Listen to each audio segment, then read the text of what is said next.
नमस्कार, good morning. स्वागत है आप सभी का। आप देख रहे हैं टीवी 9 भारतवर्ष। मैं हूं खबरों में आपके साथ अंजलि। दिन के पहले बुलेटिन की शुरुआत कर रहे हैं बड़ी खबर के साथ। यूक्रेन के व्रेमेवका में रूस का हुआ है MLRS से अटैक। यूक्रेन के ठिकानों पर रॉकेट लॉन्चर से हमला किया गया है। हमले में यूक्रेनी सेना की एक यूनिट खत्म हो गई। रूसी रक्षा मंत्रालय ने वीडियो जारी किया है। यूक्रेनी ठिकानों पर रॉकेट लॉन्चर से अटैक किया गया है, ये बड़ी खबर मिल रही है। और उसके बाद कैसे विध्वंस मचा है उसकी तस्वीरें आप सबके सामने हैं। एक के बाद एक जैसे जैसे दिन आगे बढ़ रहा है, हमले भी तेज हो रहे हैं और विध्वंस की ऐसी ही तस्वीरें सामने आ रही हैं।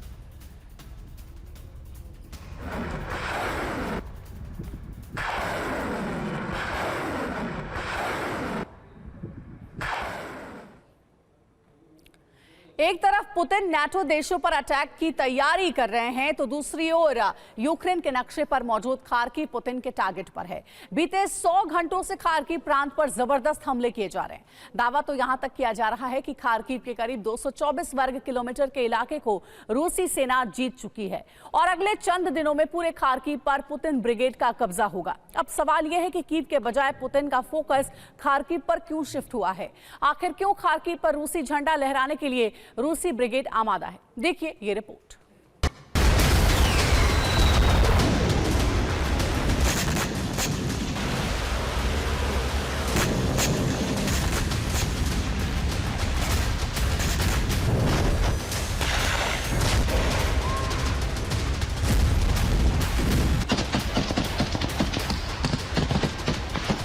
पहले डोनेट्स्क लुहांस्क को रूस ने जीता।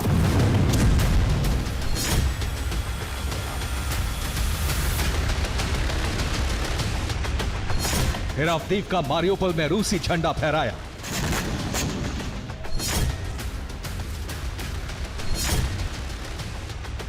मगर अब पुतिन ब्रिगेड के टारगेट पर दक्षिण पूर्वी यूक्रेन का वो इलाका है जिस पर हमले और फिर कब्जे के साथ ही रूसी ब्रिगेड का दबदबा कीव पर बढ़ जाएगा।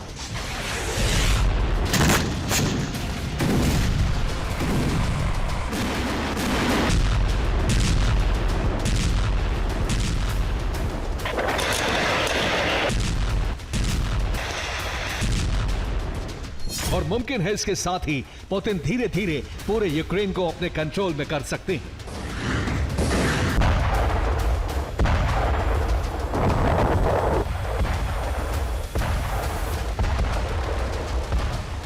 रूसी प्रेसिडेंट पुतिन ने ऑपरेशन खार्किव का आगाज कर दिया, जिसके तहत बीते कुछ दिनों से खार्किव में भीषण हमले किए जा रहे थे।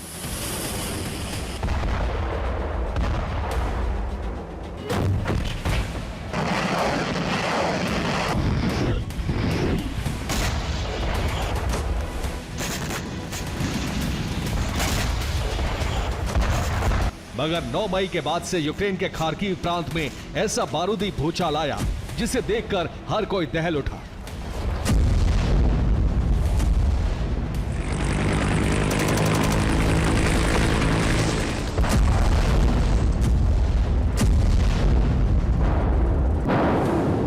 यकीन मानिए, डबल फ्रंट से रूसी सेना खार्किव पर विध्वंसक प्रहार कर रही है।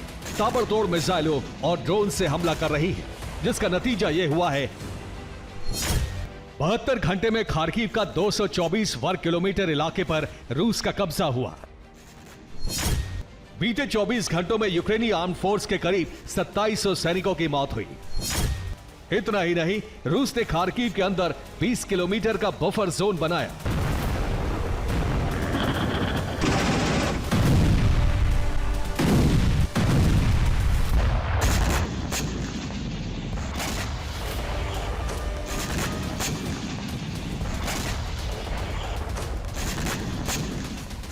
हैरान करने वाली बात यह है कि रूसी ब्रिगेड ने यूक्रेनी डिफेंस सिस्टम को तहस नहस कर खार्किव के उत्तर पूर्वी इलाके में जबरदस्त तबाही मचाई।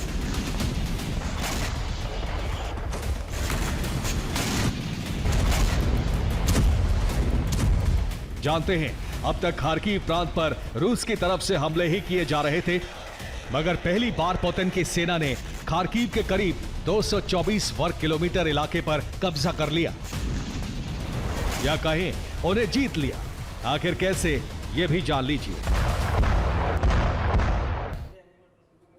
7 मई को पुतिन ने 5वीं बार राष्ट्रपति पद की शपथ ली और इसके ठीक 3 दिन बाद यानी कि 10 मई को खार्किव प्रांत पर कब्जे के लिए रूसी ब्रिगेड ने हमला शुरू कर दिया। आपको बता दें कि खार्किव यूक्रेन का तीसरा बड़ा प्रांत है जो करीब 31,400 स्क्वायर किलोमीटर के इलाके में फैला हुआ है। 10 मई को रूसी सेना ने लुहांस की तरफ से खार्किव पर ताबड़तोड़ अटैक किया और खार्किव के करीब 40 स्क्वायर किलोमीटर के इलाके को अपने कब्जे में ले लिया। 11 मई को पुतिन की फौज ने खार्किव प्रांत के करीब 105.4 स्क्वायर किलोमीटर के इलाके पर रूसी झंडा फहरा दिया।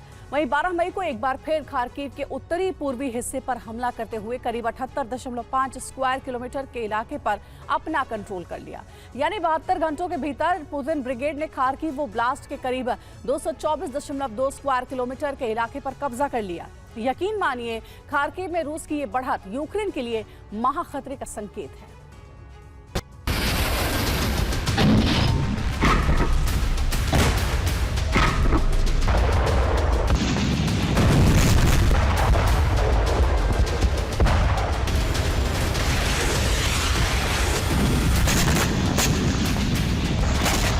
भले ही खार्किव प्रांत के नक्शे पर 224 वर्ग किलोमीटर का इलाका बेहद मामूली दिखाई दे रहा हो, मगर 3 दिनों के भीतर इतने इलाके को जीत लेना कोई मामूली बात नहीं।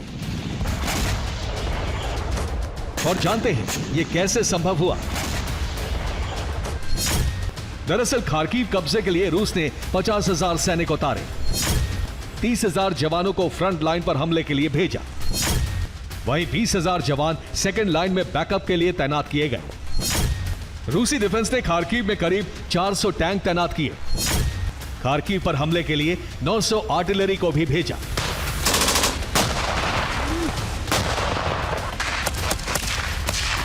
खार्किव फतेह के लिए तो ये रूस की महज छोटी सी तैयारी है। आशंका तो ये जताई जा रही है कि जल्द से जल्द पुतिन दक्षिण पूर्वी यूक्रेन में मौजूद पूरे खार्किव प्रांत पर रूसी झंडा लहराना चाहते हैं।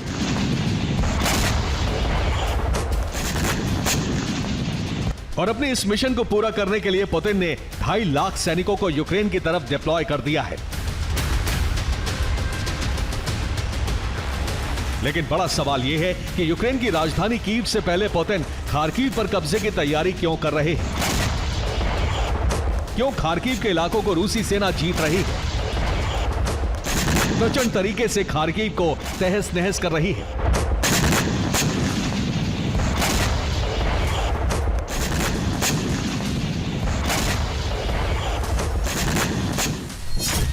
तो आपको बता दें कि कीव के बाद यूक्रेन का दूसरा बड़ा शहर खार्किव है। इसके अलावा खार्किव रूसी बॉर्डर से सटा इलाका है। खार्किव से रूस बॉर्डर की दूरी महज 40 किलोमीटर है। खार्किव में रूसी मूल के लोगों की तादाद ज्यादा है। यूक्रेन के बड़े एनर्जी संयंत्र खार्किव में मौजूद हैं।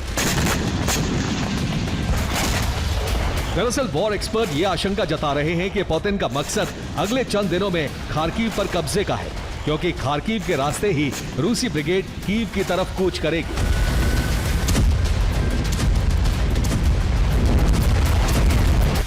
यानी रूस के लिए सामरिक दृष्टि से खार्किव काफी महत्वपूर्ण है और इसे ही जीतने के साथ पुतिन कीव पर कब्जे की तैयारी करेंगे। और शायद यही वजह है कि अब यूक्रेनी प्रेसिडेंट ज़ेलेंस्की भी ये आशंका जता रहे हैं कि किसी भी वक्त खार्किव उनके हाथ से फिसल सकता है।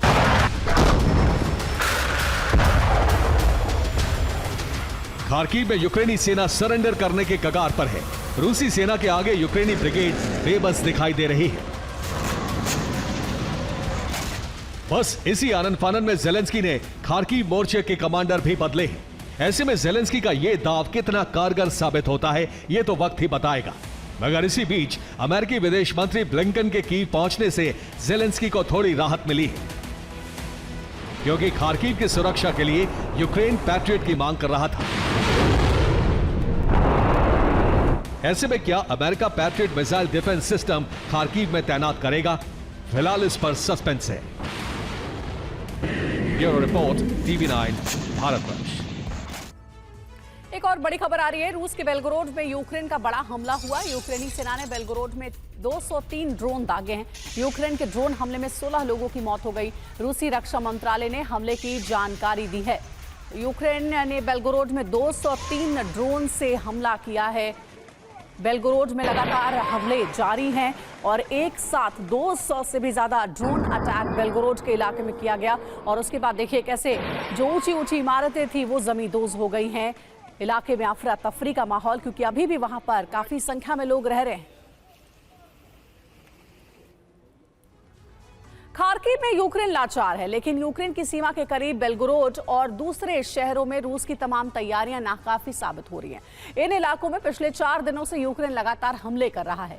अमेरिकी ATACMS मिसाइल और यूक्रेन के ड्रोन रूस के लिए बेहद घातक साबित हो रहे हैं। यूक्रेन ने अब ड्रोन से रूस की एक मालगाड़ी को निशाना बनाया है। एक हेलीकॉप्टर और फाइटर जेट को गिराने के साथ ही यूक्रेनी फौज ने रूसी सेना के काफिले पर हमला किया है।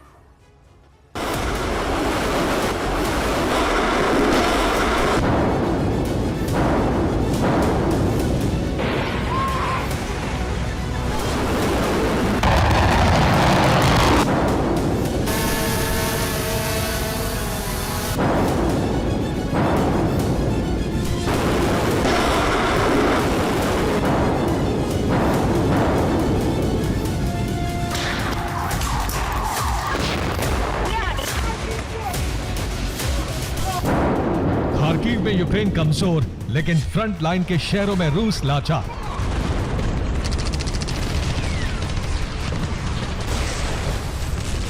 उधर खार्किव में यूक्रेनी सैनिकों पर बम बरसता है तो इधर यूक्रेन बेलगोरोड को दहलाता है।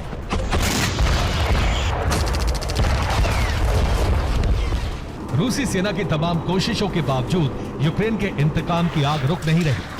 ड्रोन और अटैक मिसाइल का तूफानी प्रहार थम नहीं रहा।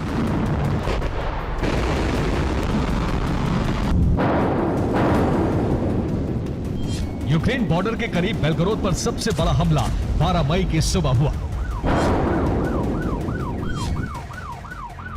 12 मई को यूक्रेन ने बेलगोरोड पर ड्रोन और अटैक MS से हमला किया। लगातार कई धमाके हुए और फिर कई जगहों पर आग लग गई।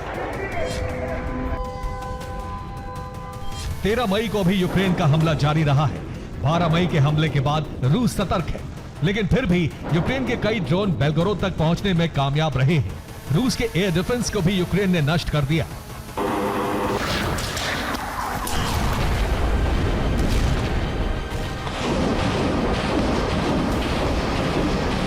मंगलवार को रूस की सेना का सामना फिर यूक्रेन से हो रही मिसाइलों की बौछार से हुआ।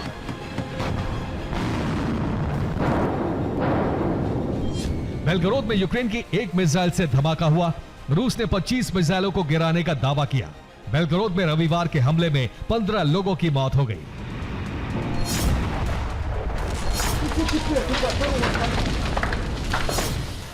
रविवार के धमाके के निशान के बीच बेलगोरोड में दहशत है और मंगलवार को कई बार एयर अलर्ट सायरन की गूंज ने लोगों को फिर डरा दिया।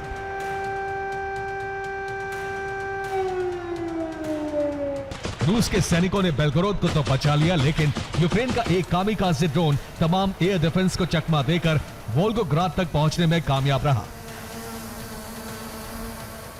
इन तस्वीरों को देखकर आपको लग रहा होगा कि यह कोई ट्रेन हादसा है।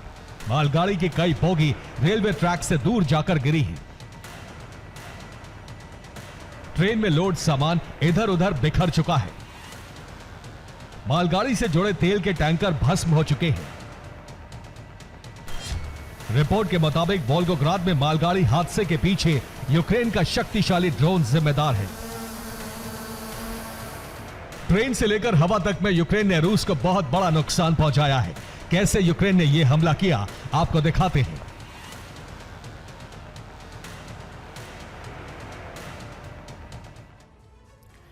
वोल्गोग्राद में चलती मालगाड़ी पर अचानक यूक्रेन का ड्रोन अटैक हुआ। मालगाड़ी तेल ले जाने वाले टैंकर भी थे। धमाके के बाद 2 टैंकर में आग लग गई। एक टैंक में जोरदार धमाका भी हुआ। मालगाड़ी के डिब्बे इधर उधर बिखर गए। तेल जलने से रूस को बड़ा नुकसान भी पहुंचा है। रेल रूट भी कई घंटे तक बंद करना पड़ा। यूक्रेन ने रूस के एक हेलीकॉप्टर को भी गिरा दिया। हेलीकॉप्टर की कीमत करीब 133 करोड़ रुपए है। ये रूस का KA-52 अटैक हेलीकॉप्टर था जो यूक्रेनी फौज पर लगातार हमले कर रहा था। यूक्रेन की आर्मी ने ड्रोन और आर्टिलरी से एक रूसी काफिले पर हमला किया और इस हमले में 5 BMP-1S आर्मर्ड व्हीकल भस्म हो गए। 5 टैंकों को भी नुकसान हुआ, जिनमें से एक रूस का सबसे आधुनिक T-90M टैंक था।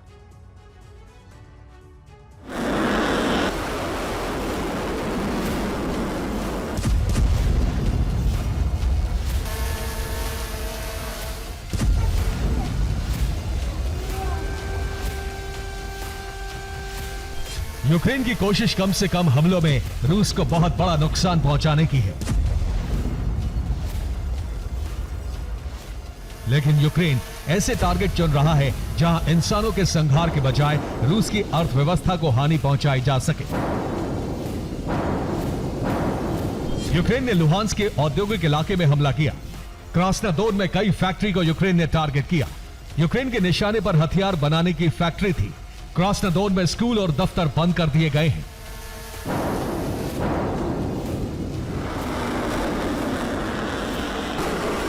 यूक्रेन के ड्रोन और मिसाइलों की दहशत रूसी इलाकों में अब काफी अधिक है। लोग डर की वजह से दूसरे शहरों में चले गए हैं। रूसी सैनिकों के लिए यूक्रेन का ड्रोन काल साबित हो रहा है। यूक्रेनी सेना ने यह वीडियो जारी किया है। इस वीडियो में 20 रूसी सैनिकों पर एक यूक्रेनी ड्रोन की नजर है। रूसी सैनिक छिपने के लिए एक ठिकाने की तलाश में हैं, तभी कामिकाज़े ड्रोन का पहला हमला होता है। रूसी सैनिक बच निकलते हैं और एक घर में छिप जाते हैं। निगरानी रखने वाला ड्रोन ऊपर ही रहता है, लेकिन तभी एक और ड्रोन खिड़की से घर के अंदर घुसता है और फिर जोरदार धमाका होता है।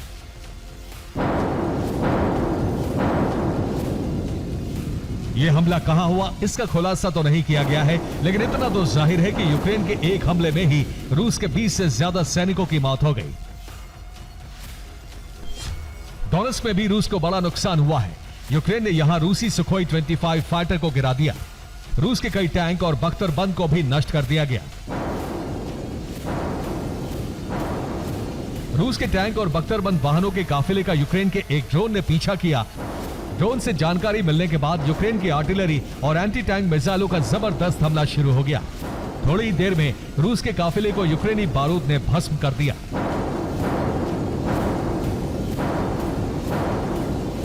रूस भी ड्रोन से नेटो के हथियारों को निशाना बना रहा है। सूमी में रूस का एक ड्रोन यूक्रेनी सैन्य ट्रक का पीछा कर रहा था। रूस बॉर्डर से करीब 25 किलोमीटर दूर इस ट्रक को रोका गया। ट्रक के रुकते ही रूसी ड्रोन ने इस पर हमला कर दिया। रिपोर्ट के मुताबिक ट्रक पर जर्मनी का गेपार्ड लोड था। जर्मनी का गेपार्ड एंटी एयरक्राफ्ट गन है। गेपार्ड को बॉर्डर के करीब तैनात किया जाना था। गेपार्ड से रूस के कई फाइटर जेट गिराए जा सकते थे। यूक्रेन के क्लॉक ऑफ यार में रूस का भीषण हमला जारी है। यहां कई इमारतें खंडहर में बदल चुकी हैं।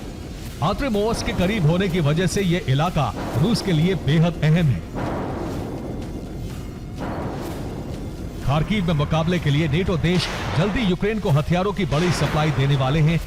स्पेन यूक्रेन को 10 लेपर्ड टैंक देने जा रहा है, ताकि जमीन पर यूक्रेनी सेना मजबूती से पलटवार कर सके।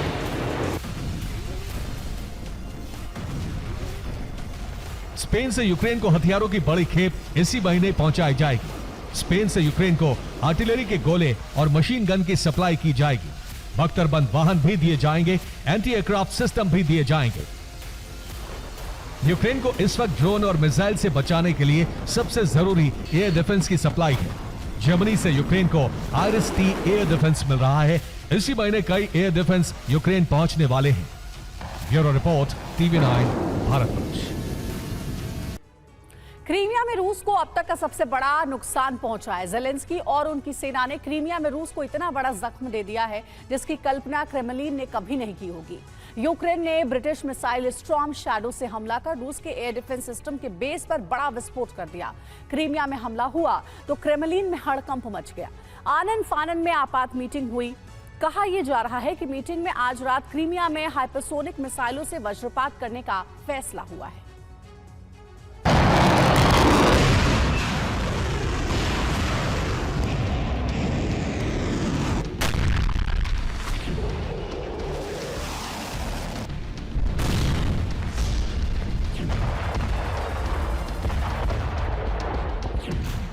रूस अपने अभियान की सुरक्षा नहीं कर पा रहा है।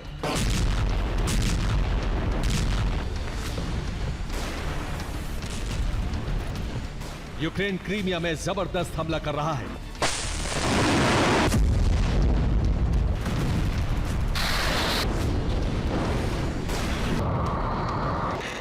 ज़ेलेंस्की सेना ब्रिटिश मिसाइलों से क्रीमिया में जबरदस्त तबाही मचा रही है।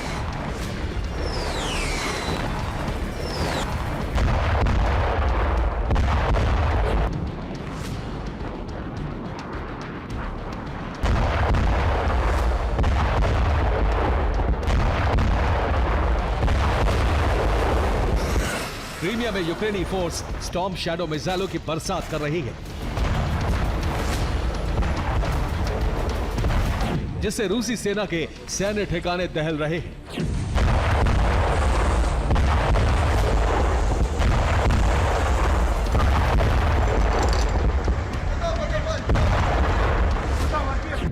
घंटे से क्रीमिया में यूक्रेनी सेना के हवाई हमले बहुत तेज हो गए हैं। एक दिन के अंदर यूक्रेन ने कर्च ब्रिज के साथ साथ रूसी बेस पर भी हमले किए।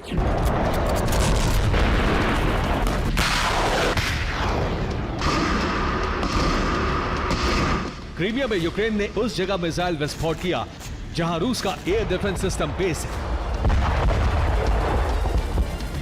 रूस ने क्रीमिया के आई-पैत्री पहाड़ी पर सीक्रेट एयर डिफेंस बेस बना रखा था।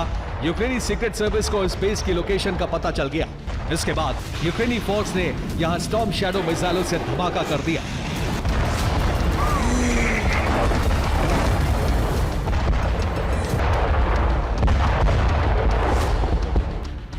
यूक्रेन का दावा है कि उसके हमले में रूस के 1 दर्जन से ज्यादा एयर डिफेंस सिस्टम, एक कमांडर और कई सैनिक खत्म हो गए।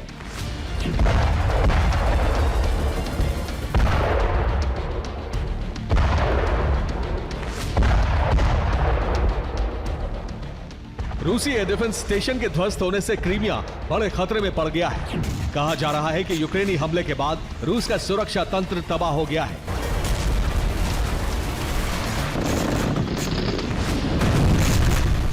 रूस ने अगर जल्द ही अपने एयर डिफेंस को मजबूत नहीं किया तो वो क्रीमिया पर होने वाले हमले रोक नहीं पाएगा।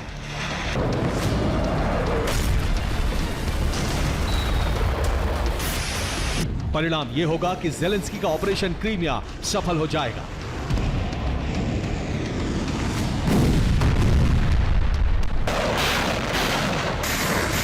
क्रीमिया पर यूक्रेन के हमले सोमवार से ही जारी हैं।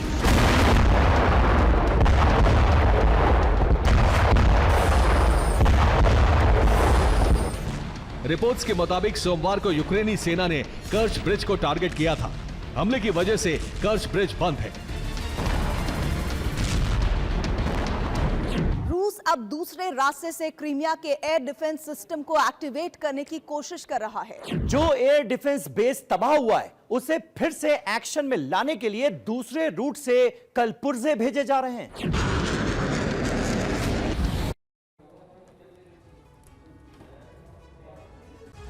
और बड़ी खबर है, खेरसोन में रूसी सेना का विध्वंसक हमला। रूस ने यूक्रेन के 28 ड्रोन पोस्ट को तबाह कर दिया है और रूस के हमले में 55 यूक्रेनी सैनिक भी खत्म। रूसी सेना के हमले का वीडियो आया सामने।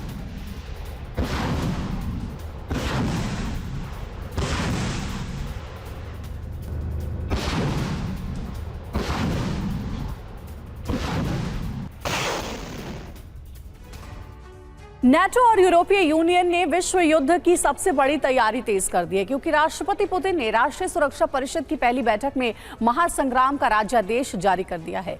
अमेरिकी जनरल ने चेतावनी दी है कि यूरोप के पास वक्त बहुत कम है। रूस को कमजोर समझना सबसे बड़ी गलती होगी। नाटो के पास 32 देशों की सेना है, तो पुतिन ने भी 20 देशों की निजी फौज युद्ध के लिए तैयार कर दी है। रूस की तैयारी के डर से जर्मनी नागरिकों के लिए सैन्य सेवा जरूरी करने वाला है। अमेरिका ने ब्रिटेन को युद्ध के लिए आत्मनिर्भर बनने का संदेश जारी कर दिया है। पूरा यूरोप चिंतित है, क्योंकि रिपोर्ट यह है कि रूस के निशाने पर बाल्टिक और नॉर्डिक क्षेत्र के देश हैं।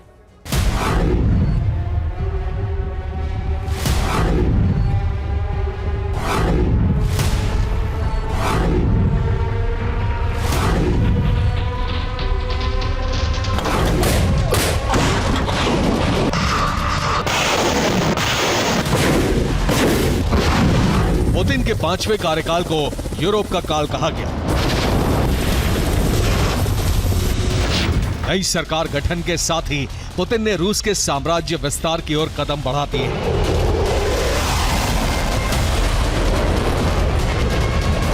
10-11 मई को पुतिन ने अपने न्यूक्लियर ब्रीफकेस का सार्वजनिक प्रदर्शन करके यूरोप को चिंता में डाल दिया।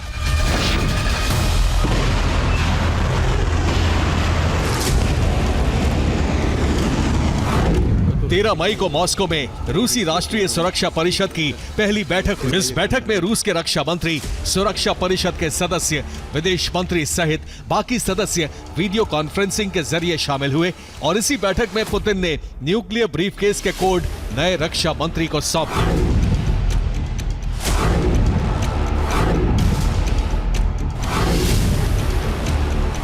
रूस की नई सरकार में न्यूक्लियर ब्रीफकेस के कोड 3 लोगों के पास हैं। पहले है खुद राष्ट्रपति व्लादिमीर पुतिन, दूसरे हैं रूस के नए रक्षा मंत्री आंद्रे बेलाउसोव, तीसरे हैं रूस के सेना प्रमुख वैलारी गेरासिमोव।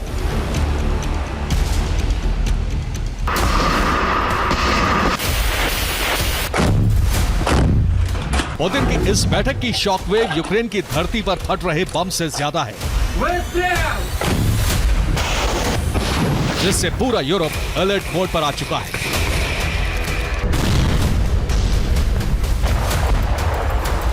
पहली बैठक में ही पुतिन ने यूक्रेन पर बड़े हमले और रूसी सेना को तेजी से आगे बढ़ने के आदेश जारी कर दिए हैं।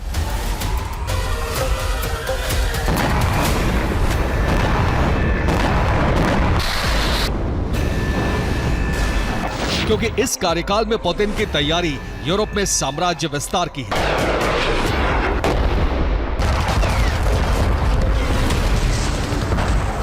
इसके लिए पुतिन ने रूसी सेना को नए सिरे से तैयार करने और दुनिया के कई देशों से सैनिक भर्ती करने का अभियान तेज कर दिया है।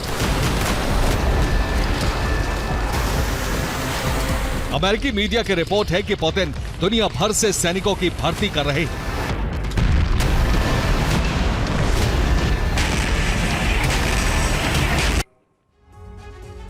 पुतिन ने जिन 20 देशों से सैनिकों की भर्ती की है उनमें Moldova, Serbia, Azerbaijan, Uzbekistan, Tajikistan, Nepal, Algeria, Tunisia, Lebanon, Syria, Iraq, Egypt, Sudan, Libya, Mali, Burkina Faso, Equatorial Guinea, Central African Republic, Cuba और वेनेजुएला है। सभी देशों से मर्सनरीज की भर्ती हो चुकी है और इन देशों के रिटायर्ड या फिर वीआरएस ले चुके सैनिकों को भर्ती में तरजीह दी जा रही है। रूस इन विदेशी सैनिकों को 1 से 3 लाख रुपए तक मासिक वेतन दे रहा है। अमेरिकन मीडिया की रिपोर्ट है कि 2023 में 200 सैनिक क्यूबा से भर्ती किए गए थे। 2023 में ही 360 नेपाली सैनिक भी रूसी सेना में भर्ती किए गए थे। फरवरी 2024 में ही यूक्रेन युद्ध में 10 नेपाली मर्सनरीज की मौत की रिपोर्ट भी सामने आई थी।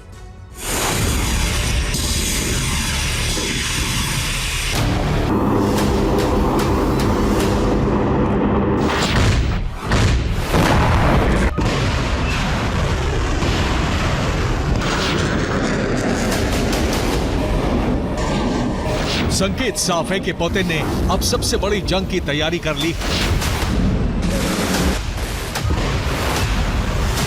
और रूस की तैयारियों पर रिपोर्ट सार्वजनिक होने के बाद नेटो संगठन की चिंता बढ़ गई है।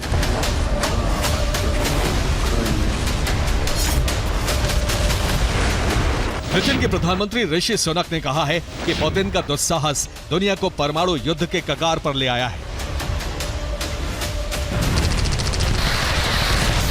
यूरोप के सभी देशों ने रूस से सीधी जंग की तैयारी तेज कर दी है। अमेरिकी जनरल ने साफ कहा है कि अब वक्त बहुत कम है। Biggest threats this is clearly Russia, right? I think that there's a little bit of a misperception that we have time and that Russia's taken a lot of losses and it's going to take them a while to rebuild and reconstitute. I don't have that view. I think that they have actually reconstituted while they're fighting this war in Ukraine. They're actually bigger in size than they were before the war started. अमेरिकी general ने रूस के बारे में सच कहा है। रूस ने 20 देशों से सैनिक भर्ती कर लिए हैं और साथ ही गठबंधन के साथी किम जोंग ने भी हथियारों की सप्लाई शुरू कर दी है।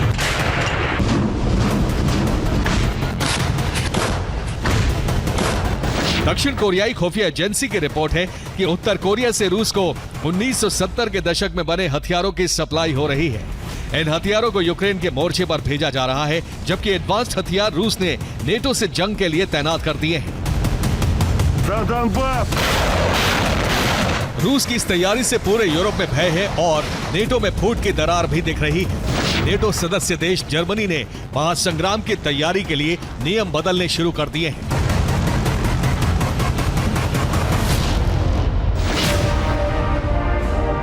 बीते हफ्ते जर्मनी के रक्षा मंत्री बोरिस पिस्टोरियस अमेरिका के दौरे पर थे और वहां उन्होंने कहा था कि 2011 में सभी नागरिकों की अनिवार्य सैन्य सेवा खत्म करने का जर्मन सरकार का फैसला गलत था।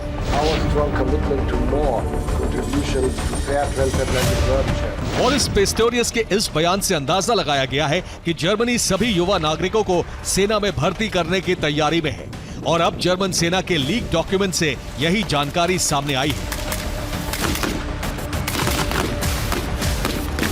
जर्मनी सरकार सभी नागरिकों के लिए सैन्य सेवा जरूरी करने जा रही है। 18 साल का होते ही युवकों को सेना में सेवा देनी होगी। इसके साथ 18 साल की युवतियों को भी सेना में भर्ती होना अनिवार्य होगा।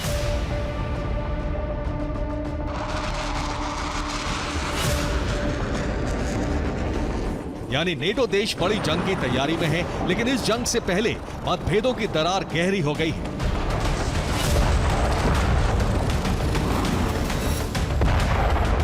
ये है जनरल रैंडी जॉर्ज, जो अमेरिकी थल सेना के प्रमुख हैं। जनरल जॉर्ज ने कहा है कि हमारे पास दुनिया के बेहतरीन हथियार हैं, लेकिन बिना मैगजीन के हथियार किसी काम के नहीं होंगे।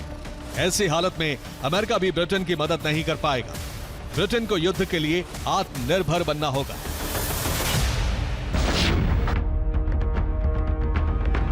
रूस की ताकत से नेटो देशों में घबराहट है और इसीलिए स्वीडन सहित पोलैंड ने आत्मरक्षा के लिए अमेरिका से परमाणु हथियारों की मांग की है।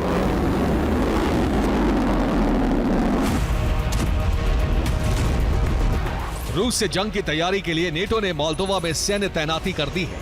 स्विफ्ट रिस्पॉन्स 2024 युद्धाभ्यास के नाम पर मोल्दोवा ने 400 अमेरिकी सैनिक तैनात कर दिए हैं।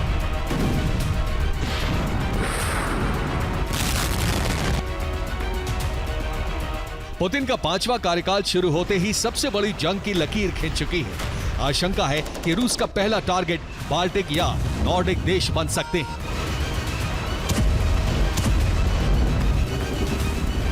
बाल्टिक यानी लातविया, लिथुआनिया और एस्टोनिया, और नॉर्डिक देश यानी डेनमार्क, फिनलैंड, नॉर्वे, आइसलैंड और स्वीडन।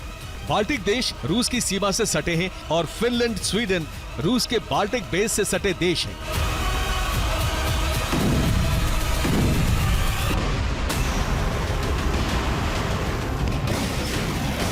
इन सभी देशों में नेटो बेस पर सैन्य तैनाती तेजी से बढ़ रही है और पुतिन सबसे पहले इन्हीं में से किसी देश पर हमला कर सकते हैं। ये हमला ही विश्व युद्ध की चिंगारी बन जाएगा।